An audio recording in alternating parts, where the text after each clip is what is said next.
Hi, I'm Mars from StrataGames. Today, we are doing a bit of a tournament report for Paupergeddon 2025 in Lucca. That was on November 28th and 29th. Pauper is a growing but still small enough format that I don't think it properly gets the coverage that so many other tournaments for other formats do, especially with content creators making reports and things like that, and I figured I would try to remedy that in some small part. I did not have the pleasure of going to the Paupergeddon. I would love to in the future, but I hope I did enough research to adequately show what went down at the tournament. These are the prizes that everyone was competing for. In addition, if you got first place, you got a sweet trophy and bragging rights for the rest of your life. Unfortunately, for those who placed, the player count was just under that 1,000 mark that they needed to get the higher prizes. 985 players. There were a few more players who had signed up, but this is the players who actually showed up and played their matches. So what was everyone playing? Here is the metagame breakdown for day one. We did get a couple good graphics like this for Paupergeddon, which is absolutely sweet, but not quite as many as I would have liked, so I had to improvise, which you'll see in the future. So we have the name of the deck, the number of total decks that showed up to the tournament, and then the percentage of the full metagame that this deck represents. Mono Red Madness, Mono Blue Terror, and Jund Wildfire. Most anybody could have told you that those were probably going to be the top three decks at the format, so not really a surprise there. That said, 12% being Mono Red was still maybe a little higher than people would have guessed. But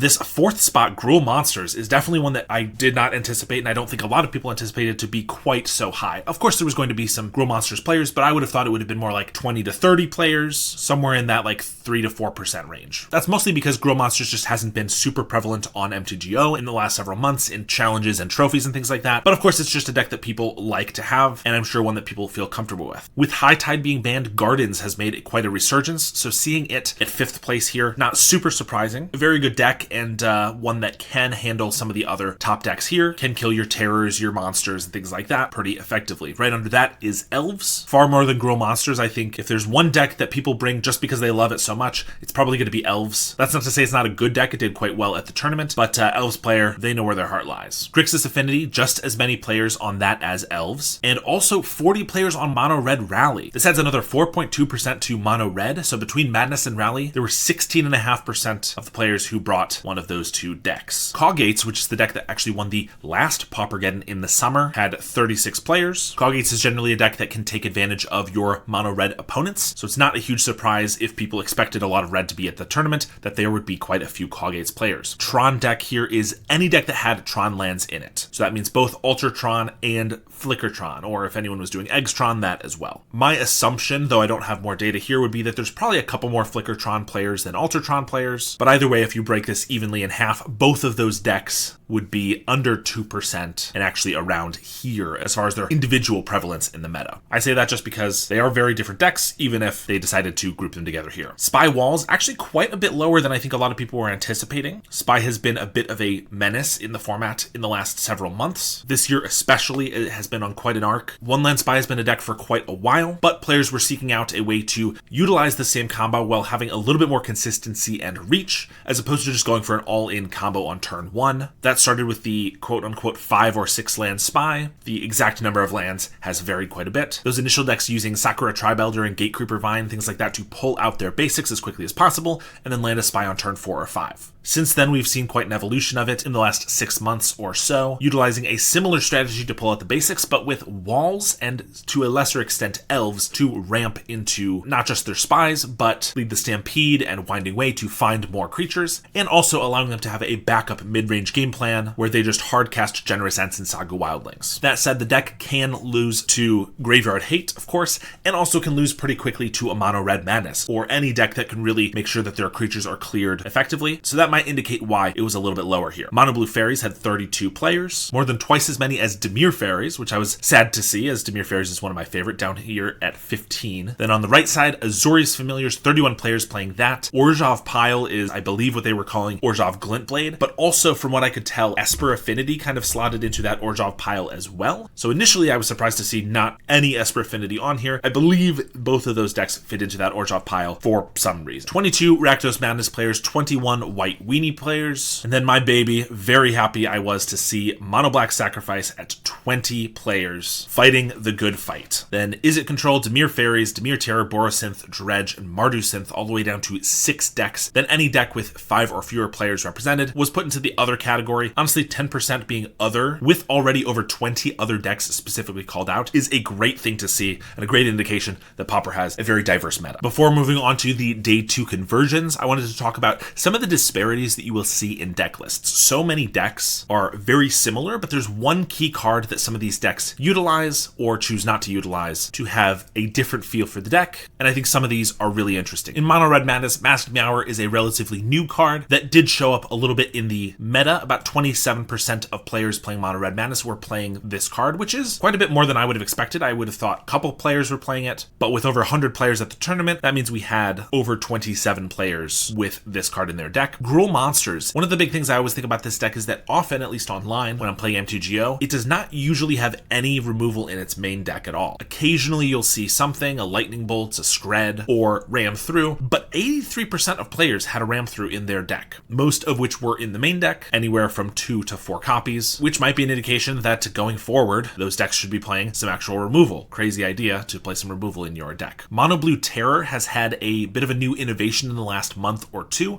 which is a Delverless version of the deck, dropping Delver of Secrets entirely and usually replacing that with 1 or 2 copies of Murmuring Mystic, in addition to their already 8 Serpents. I was surprised to see that 19% of players had already adopted this Delverless version, with still more than 80% playing the Delver of Secrets, as is tradition. This kind of points to the fact that a lot of players, especially going to an enormous tournament like this, obviously, are very up to date to what is being played right now, and will often be changing their decks for either a new innovation that they've already tried and really like, or maybe even just something that they believe in if they haven't been able to get a ton of reps with it. Cryogen Relic has made some big impacts in the format, and Azorius Familiars, 22% of players were playing Cryogen Relic in the deck. Of course, Cryogen Relic combos perfectly with Ghostly Flicker, an integral part of Azorius Familiars, because flickering a Cryogen Relic just by itself will draw you 2 cards, and Ghostly Flicker can flicker up to 2 relics at a time, drawing you 4 cards for just 3 mana, very similarly to how Muldrifter with an Ephemerate can draw you 4 cards for 4 mana and then 2 cards later. So it's not quite the same, but similar. Most lists I go up against for Familiars don't end up playing the Relic, and obviously that's reflected here, but 22% is still quite a reasonable number. Jund Wildfire has had a newish innovation too, although it's been probably the last 3 or 4 months, with Gixian Infiltrator making its way as one of the new threats to the deck, allowing you to up your creature count to about 12. And many Jund Wildfire pilots, including myself, agree that having those Gixian Infiltrators is really key and really strong. 78% of players were playing the Infiltrator, but that leaves 22% who were not, many of whom just played the more traditional deck with a couple Nyxborn Hydras, and one of whom had a really interesting additional threat that we'll get to in a little bit here. This interested me a lot. Spy Combo. 92% of players were playing Overgrown Battlement, aka Spy Walls. That means there was an 8% of Spy Combo players who were not playing Walls. I don't have the exact data on that, but they could have been playing Elves, they could have been playing a traditional 5 to 6 land Spy, or they could have even been playing 1 land Spy. What I thought was interesting was that only 21% of those Walls players were playing Axebane Guardian. I was kind of under the impression, as someone who does not play Spy Combo, that Axebane Guardian would be included in basically every single one of these lists, but I assume that the 3 mana cost and the 3 toughness, making it easier to kill, is a bit prohibitive, and thus 4 out of 5 players chose not to include it in their deck, which I thought was interesting. Only 78% of Golgari Gardens players played Avenging Hunter, and the other 22% just didn't have any win cons at all. What's wrong with y'all? No, but some people just prefer to win with Crypt Rats or Thorn of the Black Rose, a bunch of creatures that have 1 power for some reason. Avenging Hunter to me seems like a pretty integral part of Golgari Gardens, but if you want to be at Paupergeddon for as long as possible to enjoy it all, I guess this deck without Avenging Hunter would be the way to go. Only 56% of White Weenie players were playing Darval or Spider-Man, which kind of points to me that there's still not a clear consensus as to whether or not including this card is great for your deck. I've tried it out a few times and it seems totally reasonable, and I played against it and it's not bad at all, but it's almost 50-50 for the players who brought this deck as to whether they thought it was beneficial. And then of course I had to talk about Black Sack. 55% of players played Perigee Beckoner, that's 11 out of 20, with 9 players playing without the Beckoner, which is how I prefer it. Similarly to White Weenie, this indicates that there's not a clear line on which one is 100% better, and it might actually just be up to preference, playstyle, etc. Anyway, let's get on to the day 2 conversion rate. Note at the bottom, the expected conversion rate is 14%, and only 133 players made it to day 2. You had to have a 6-2 record or better to be able to make it. So our top 3 decks of the tournament all beat that conversion rate. Red Madness with 19%, Mono Blue Terror as well, Jund Wildfire with 17%. That of course means that several other decks will have a lower conversion rate, meaning the less represented decks, many of them are not going to be seen as much in day 2. Gruul Monsters only had a 6% conversion with only 3 players making it to day 2. Elves smashing that 20% number at 21%, 10 of their players making it. Grixis and Rally a little underperforming. Spy Walls with 16%, Mono Blue Fae underperforming as well, 9% conversion only, and Familiars with the highest conversion rate, almost 30%. 9 of their 31 players made it to day 2. Also, this percentage in the parentheses here is an indication of the metagame for day 2. So 15% of the day 2 metagame was Red Madness. Coggates with 21%, Esper Affinity. See, we have day 1 28 Esper Affinity decks. That's with the Orzhov pile kind of nonsense that was going on in the first slide. Only 2% of them made it to day 2. A bit unfortunate for me. Rakdos Madness and White Weenie at both 13%. And only 22 other decks made it. The big winners of day 1, definitely Familiars, Coggates, and Elves. Now taking up a much bigger metagame percentage in day 2. First, let's look at the breakdown of the top 64. We had 8 Mono Red Madness players make it, which is 12.5% of the metagame, staying relatively consistent with where the deck was from the very start, with about 12.3%. Mono Blue Terror and Jund Wildfire staying in slots 2 and 3 respectively. Elves with 6 of its 10 players on day 2 making it to the top 64, and similarly Azorius Familiars with 5 of its 9 players making it. Gruul Monsters, as we pointed out, had a abysmal conversion rate, only 3 players making it to day 2. However, all 3 of those players also made it to top 64. So overall, Gruul Monsters didn't perform as well as it could have, but those 3 players really knew what they were doing. Half of the Coggates players made it to top 64, 3 Pinger Burn and 3 Rakdos Madness, and 3 Red Rally. So all of the secondary burn decks getting 3 players in, 3 Grixis Affinity, and 2 players each of Mono Blue Fairies, Ultratron, Spy Combo, and Gardens, and then a single copy of Dimir Terror, White Weenie, Black Sack, woo! Bogle's Walls Combo, and what I named Red Artifact Aggro. It's the only deck on this entire list that I would call non-meta, and we will get to that deck list in just a moment. We're going to talk about the interesting things that we saw in the deck lists of all of the top 64 decks, but if we just started with that, we would spoil who won and all that stuff, which I'll get to in just a moment. So let's look at the top 32 decks, losing about half of our players, still 5 Mono Red Madness and Terror players, the only 2 decks with more than 2 players in the top 32. Jund and Elves dropped 4 of their players down to 2. Azorius Familiars, Coggates, Pinger Burn down to 2, and Spy Combo, both of their players skating by. And then only 1 deck remained for Gruul Monsters, Madness, Rally, Grixis Affinity, Mono Blue Fairies, Ultratron, Golgari Gardens, Dimir Terror, White Weenie, and Black Sack, still alive. Continuing on, top 16, continuing on, Terror, for the first time the entire tournament, gained the lead with 3 of its players making it to the top 16. Madness only 2, Coggates 2, and everybody else here only 1 player left. Unfortunately, everyone is mourning. Black Sack bows out before the top 16th place. And finally, our top 8. 2 Mono Red Madness players reclaiming the throne from Terror, 2 Coggates players, and 1 Blue Terror, Familiars, Gruul Monsters making it all the way to the top 8, and a Dimir Terror. Finally, we get to this slide from Paupergeddon,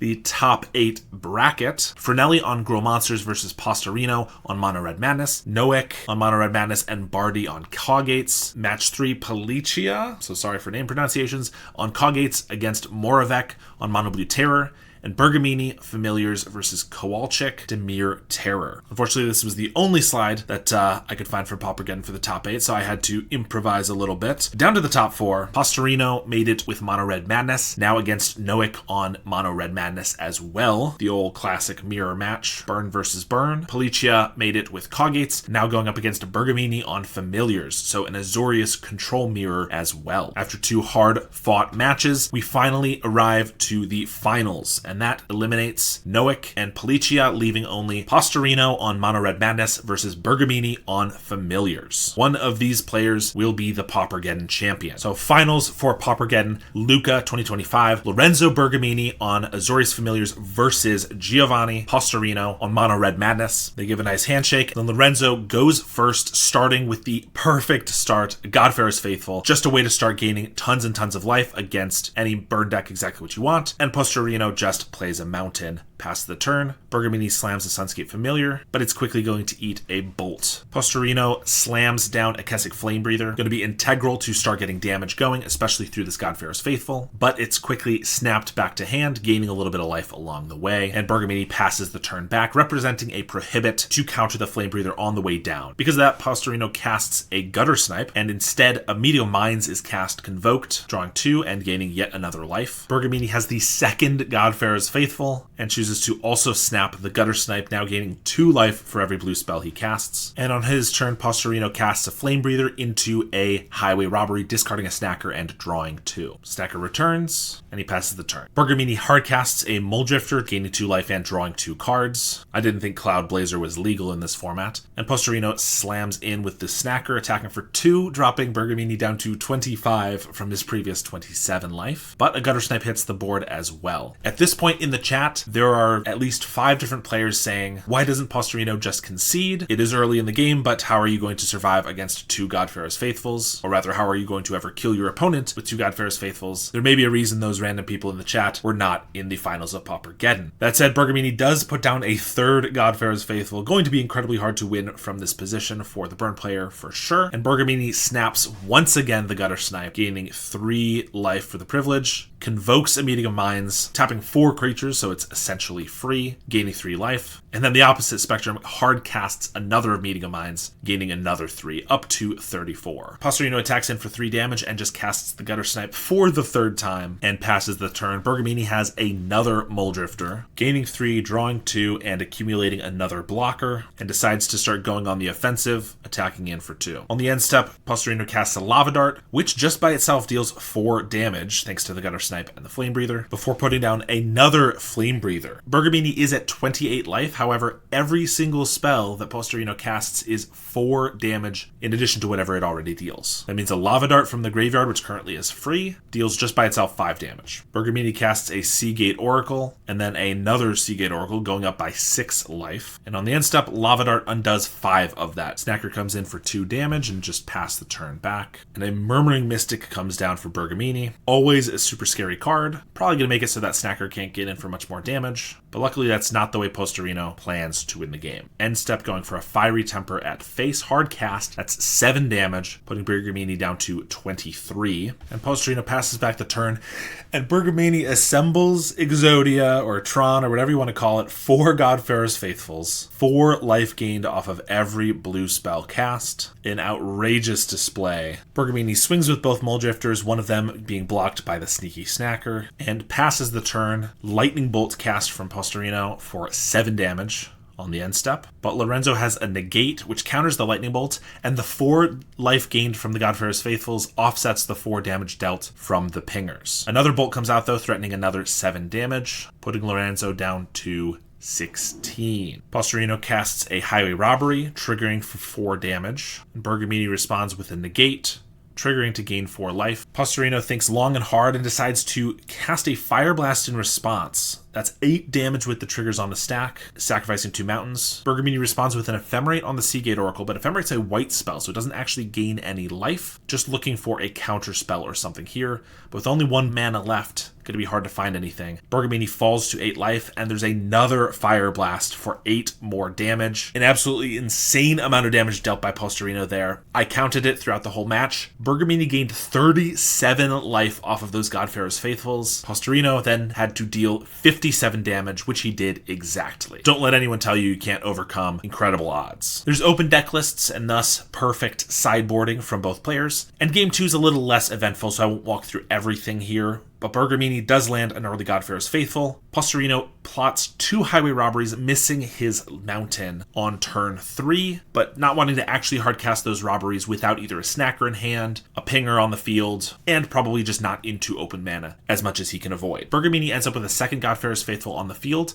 while both players just make land drops, and Paupergeddon casts Lava Darts to prevent from having to discard to hand size, showing that this is really not a traditional red deck, because most red decks going this late without playing a creature would already fold. Bergamini, apparently having incredible luck drawing these God Pharaoh's Faithfuls, though the 4 didn't help him last time, casts a 3rd one here. And missing land drops, Bergamini is actually forced to discard to hand size, getting rid of a Last Breath, while Giovanni casts Lava Darts to prevent from discarding to hand size, doing just about the same while getting 1 damage in. A Muldrifter is evoked, but quickly Red Elemental blasted to try to keep parity in card advantage. And finally, Paupergeddon casts one of his 2 plotted Highway Robberies, discarding a Sneaky Snack. Bergamini casts another Last Breath on it to exile the creature, but Paupergeddon definitely wants that sticking around, sacrifices a mountain to a Lava Dart, kills his own Snacker, so it goes to the grave. Bergamini casts a Meeting with Minds, the first card advantage spell, he's actually been able to resolve this game, gaining 3 life, drawing 2 cards, and finally finds a Lorien Revealed to hit that 6th land drop. Bergamini finds a Sunscape Familiar while a Cascade Flamebreather comes out on the other side. Giovanni finally casts the second Highway Robbery, which is met with a negate, followed by a Pyroblast. The Pyroblast is met with a second negate, dice here representing life gain triggers that are about to go off. In response, Posturino goes for a Lightning Bolt targeting the Sunscape Familiar, and is met with a Prohibit, gaining another 3 life. Posturino casts a Fireblast at the Familiar. Generally, when a deck is named after a specific card, that is the card to kill, and that is exactly what Posturino is trying to do here. Finally getting to kill it after a wave of 3 counterspells. Bergamini plays a Seagate Oracle, and Posturino plays another Flamebreather. Muldrifter is cast and resolved, and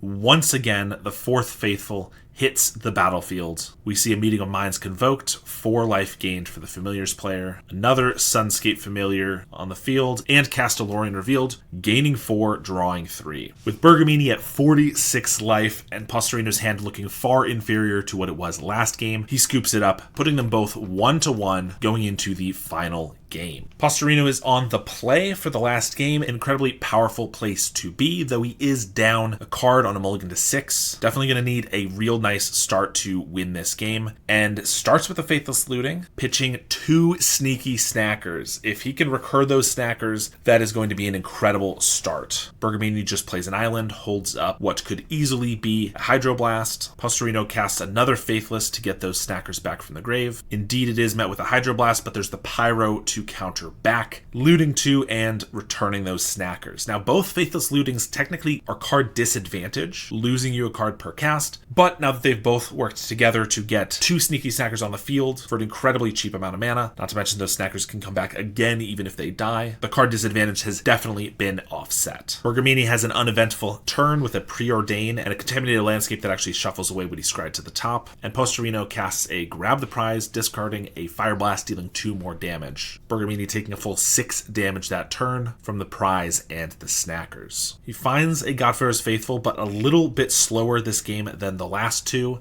and without flying, not going to be able to block the snackers effectively. Bergamini drops to half his life total, 10, and Posturino plots a Highway Robbery. Muldrifter evoked here to draw 2 and gain a life, leaving up a white mana for the Ephemerate, which he does have, drawing another 2 and threatening to draw an additional 2 cards the following turn. Posturino just attacks in with the 2 snackers, giving Lorenzo the choice of trading with the Muldrifter and losing the Ephemerate value of drawing 2 cards on his next turn, or taking 4 damage going down to 7 while tapped out, which could be an incredibly dangerous spot to be. That's death to just a single Lightning Bolt and a Fire Blast, or a number of other cards. But he decides to take it down to 7. Posturino casts a Flame Breather, and then the Highway Robbery that was plotted, discarding a Gutter Snipe, which he doesn't feel is going to be able to be cast very efficiently, having missed several land drops. Bergamini's down to 6. Posturino, thinking long and hard, slams down the 3rd mountain and Lightning Bolts the Muldrifter. Ping for 1. Clearly he could have put Bergamini down to 2 life, but that's not lethal, and the Ephemerate casts on the Godfarer's Faithful to go to the graveyard, but it does not draw 2 additional cards, which can be extremely important. Bergamini finds the second Godfarer's Faithful, could be getting to the point of clawing back into this game with that life gain, passes with 4 mana up, but only at 5 life, and those snackers are coming in again. We see a half-convoked Meeting of Minds, triggering the Faithfuls to go up to 7 life. 2 blue mana at Bergamini's disposal. Posturino is definitely thinking about that 2 blue mana could be a single Prohibit or Negate, or it could be as much as double Hydroblast, which not only are going to counter a spell or kill a Flame Breather,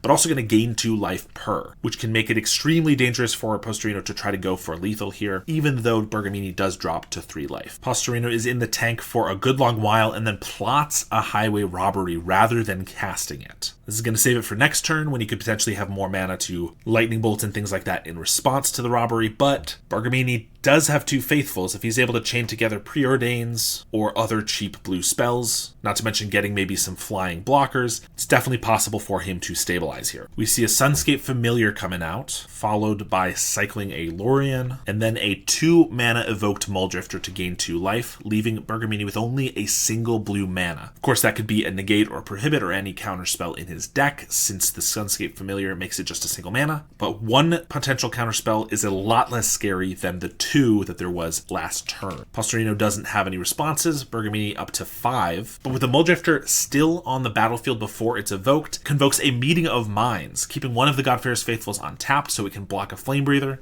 gaining another 2 life if this resolves. It does, and Bergamini's up to 7 life. Still not the most comfortable place in the world, but doing a very good job to try to raise his life total where able. Pastorino untaps, swings with the Snackers, putting Bergamini to 3, casts a Highway Robbery, triggering the Flame Breather, dropping him down to 2. Pastorino sacks a mountain, drawing 2 cards, and decides to cast a Grab the Prize, discarding a Flame Breather. This would deal 3 damage, lethal. There's a negate, but a Lava Dart in response is going to kill Bergamini, dealing 2 damage with the Flame Breather, making Giovanni Pastorino the Paupergeddon Lucca 2025 champion. There was an incredible amount of skill and patience from both players, but honestly, the double Snacker start is really tough to deal with in the deck's best setup for it, and Familiars is not a deck that can hard remove creatures very efficiently, so just a really tough game from the start. And that brings us back to the top 2 bracket. Mono Red Madness is the winner of the tournament, with by far the number of decks being played, over 100, and about 12% of the metagame. It's no wonder Red Madness was able to win the tournament, though the previous Paupergeddon with over 1,000 players was won by Callgates with fewer than 5 pilots in the entire tournament, so it's not always the most prevalent deck that wins, but here it is. Finally, let's take a look at the top 64 lists, including, of course, the winner with Mono Red Madness. I'm going to go through the lists and point out the things that I thought were particularly interesting. No flack to anybody I don't mention. It just means that those decks are probably a little bit more uniform with what we're used to, and I want to call out the outliers. But there's nothing wrong with a standard looking deck list. Mono Red Madness here, nothing crazy, but definitely a tournament winning deck. Azorius Familiars, similarly, just a solid deck all around.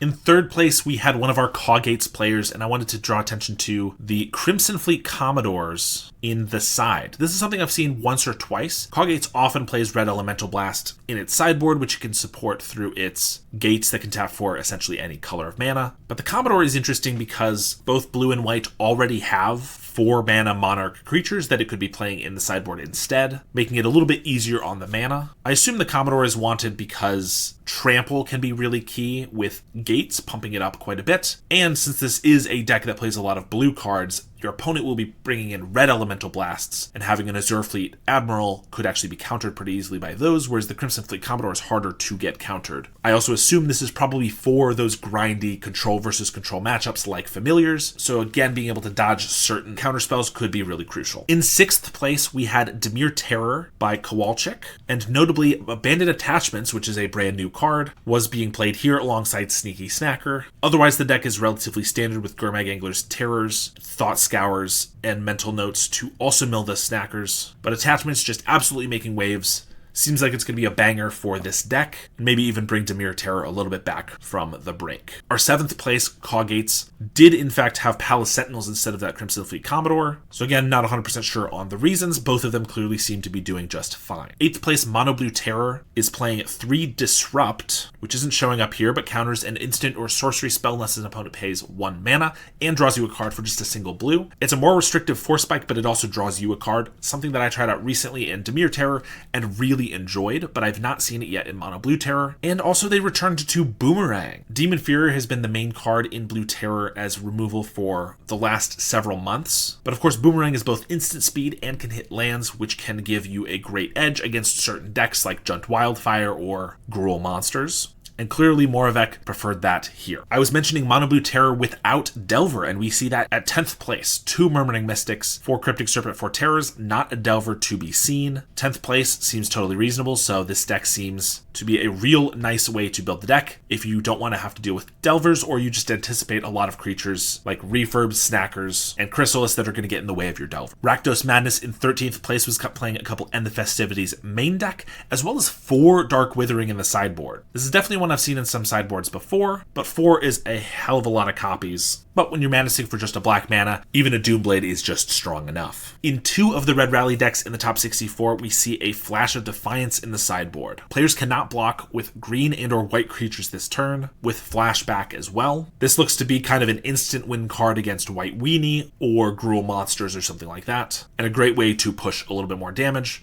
when your opponent has just tons of blockers. 16th place is a Pinger Burn that I just thought very interestingly was playing snow-covered mountains. No specific reason for it except for fashion, but as a burn deck, you just have to be really sure your opponent is not playing Panza, as the main downside to having snow lands is gaining life, which even just one life can be super relevant against a red opponent. We get to our 18th place mono black sacrifice deck, and interestingly, they split the difference on the Paupergeddon Beckoners, only 2 copies, where a lot of versions are going for the full playset. Otherwise, nothing super shocking here. They were playing a 1 of Reaping the Graves, which has been a card in a little bit of contention whether it's good enough to play or not, so interesting seeing it there as well. 19th place White Weenie, actually very interesting. 2 Salt Road Pack Beast, which is a card that most people deemed not good enough to play after it first came out. 2 Great Sword of Tyr, which is a card that does not see a ton of play in White Weenie in general, certainly not with more than 1 copy most of the time. But the biggest card I was surprised by was Hinterland Sanctifier. This deck features no Lunarch Veterans and chooses the Sanctifiers instead, favoring the 2 toughness over the fact that it can get disturbed from the graveyard. With over 100 Mono Red Madness players almost definitely playing 4 Lava Darts in their deck, I definitely see why this was the choice, but it definitely surprised me a little bit as well. 22nd place was a relatively standard Spy combo deck, but with some interesting sideboard tech. A Cursed Marauder, which I hadn't seen before in the sideboard,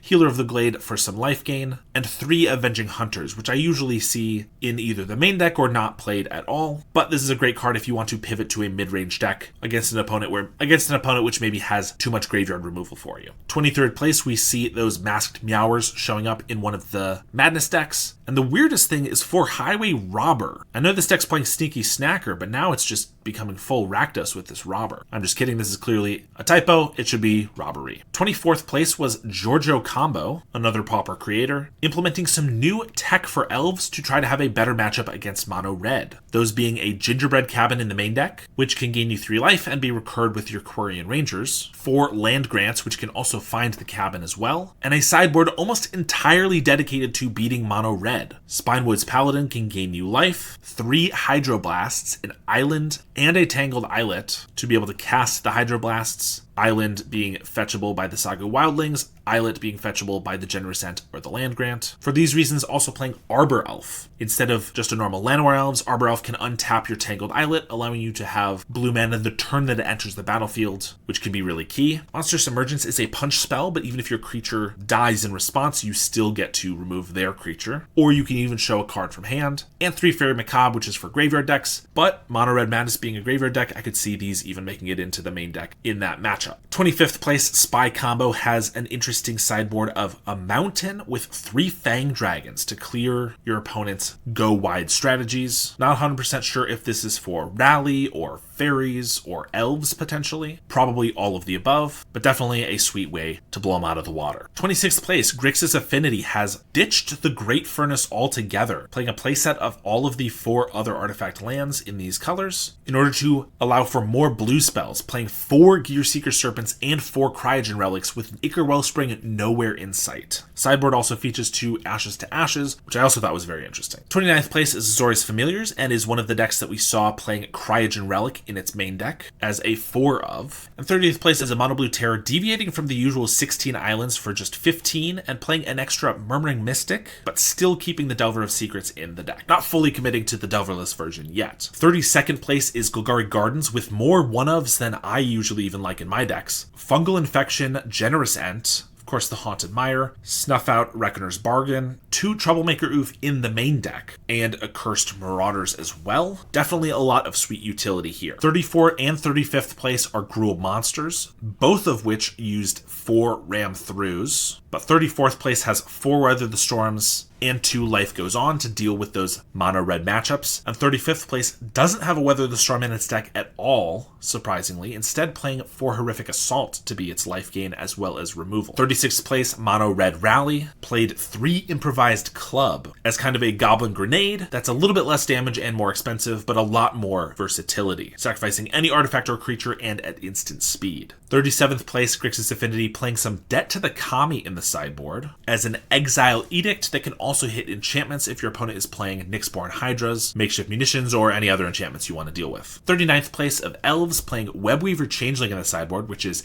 technically an elf to gain some life, and Boulder Branch Golem. We've also seen quite a few elves start playing Viridian Longbow as a way to deal with fairies or opposing elves decks. The 41st deck is the only other listed here, and this is the off-meta deck I mentioned, which to be fair is still a mono-red aggro deck, but rather than being Red Rally is playing Inventor's Axe, Demand Answers, and Ginger Brute, as well as the usual Tomb Raider Percussionist, Lightning Bolts, Galvanic Blast, and Synthesizer. Definitely a little more unique than the other mono-red decks on the top 64. 43rd place is the only Walls combo in the 64, playing a full playset of Avenging Hunter in the sideboard, Mirror Shell Crab, and Essence Warden as its life gain of choice. 46th place is another Elves deck, playing that Viridian Longbow we just saw in the other deck, but also a Gut Shot, which is just not a removal spell that I've seen in Elves before, so I thought that was very interesting. And I gotta be honest, out of all of the decks that I've seen here, this is probably the deck that I'm going to try out on the channel pretty soon. It's Jund Wildfire, but instead of playing Gixian Infiltrator or anything else as its additional threats, it's playing Fungal Colossus. This is one I had heard some other people mention before as a possibility, but I wasn't really sure how it would work out. It's a 5/5 for 7, but it costs X less, where X is the number of differently named lands you control. The deck is still playing its pretty standard 20 lands here, with no Bojuka Bog, which is actually interesting since the Colossus is your threat. However, it's playing 2 snow-covered lands because they are different named cards than just the regular basics. So 2 swamp, 1 forest, 1 mountain, 1 snow-covered swamp, and I gotta assume this snow-covered plains is actually meant to be a forest. I see no other reason for there to be white mana in the deck, so I'm just assuming that's a mistake. But Fungal Colossus looks pretty sweet, and clearly can do decently. 49th place out of almost 1,000 players is still not a bad place at all. 50th place is another Elves player with 2 Crashing Drawbridge main deck, 2 Lizalana Huntmaster, 2 Taunting Elf, which is an 0/1 elf, all creatures able to block it do so, which can either be a combo attacking with this so everything has to block it and all of your other creatures get through, or you can Nyxborn Hydra onto the Taunting Elf to make it so that your opponent has to lose all of their creatures to it. And surprising me more than anything else on this list is that for Lead the Stampede's only 3 Winding Ways. I've never met an Elves player that didn't want to draw as many creatures as possible, so this is definitely a shock to me. Sideboard also has some spice to Gnaw to the Bone, and a couple Rapid Vigor, which has been a mainstay in the deck in the past, but definitely